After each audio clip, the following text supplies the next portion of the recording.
ایک عورت کا شوہر سفر پہ جانے لگا تو وہ بالائی منزل میں تھی اور نچلی منزل میں اس کا باپ تھا. شوہر نے اس سے کہا کہ اس منزل سے نیچے نہیں اترنا. شوہر چلا گیا سفر پہ, باپ بیمار پڑ گیا تو اس نے حضور کو پیغام بھیجا کہ یا رسول اللہ صلی اللہ علیہ وسلم, میرے شوہر نے جاتے مجھے حکم دیا تھا کہ اس چار دیواری سے, گھر سے, منزل سے نیچے نہیں اترنا. میرا باپ بیمار ہے, کیا میں عیادت کو جاؤں؟ اللہ کے رسول فرمایا نہیں, شوہر کی فرما برداری کر. لمحے گزرے, خبر ملی کہ باپ انتقال کر گیا.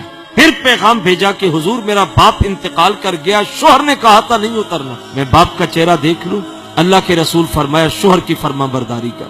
باپ انتقال بھی کر گیا, باپ کا جنازہ بھی ہو گیا, باپ کو دفن بھی کر دیا.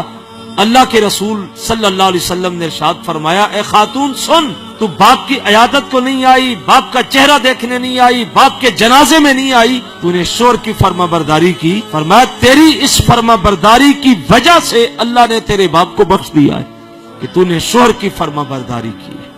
آج عورت اپنے آپ کو دیکھے کہ کیا اس کے سامنے جو شوہر ہے اس کی فرما برداری اس کے پاس کتنی ہے. آج اکثر گھروں کا جھگڑا جو ہم جان رہے ہیں کہ جب تک بچے چھوٹے ہیں شوہر کے اوپر سب کچھ ہے تو فرما برداری ہے, اور جب بچے جوان ہو گئے, پیسہ کمانے لگے, تو بیسیوں گھروں کی یہ داستان ہم نے سنی ہے کہ عورت اپنے مرد کو سمجھتی کچھ نہیں. وہ کہتے ہیں میرے بچے جوان ہو گئے, بچے میرے کما رہے ہیں, بات ختم ہو گئی, لہجے بدل جاتے ہیں, انداز ہی بدل جاتے. خواہ زمانہ کما کے تیری گود میں دنیا کے خزانے ڈال دے, اللہ اور اس کے رسول کی نظر میں اتنی دیر تک تو مقبول نہیں ہے جب تک تو اپنے شوہر کی فرما برداری نہیں کر لے.